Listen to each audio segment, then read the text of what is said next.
क्षतिका लागि सिंहदरबार गएका हौं।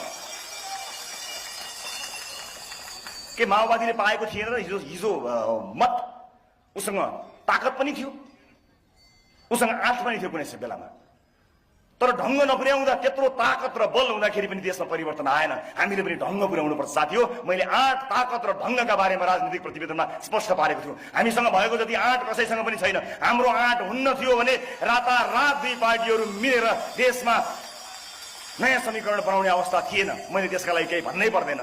ठुला साना कत्रा माछा कहाँ समातियो 4 महिनाको बीचमा? म ती माछा अहिले गनेर बस्दिन, किनकि ती माछा बुढा माछाहरू हुन्। देशका ठुला माछाहरू त बाँकी नै छन्। त्यसका लागि हामीलाई ताकत चाहिन्छ।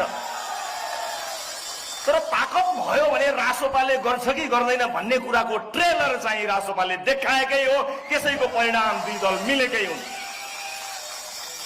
त्यसकारणले हामीलाई सत्तामा गइसकेपछि गर्न सकेनौं भन्ने छुट छैन।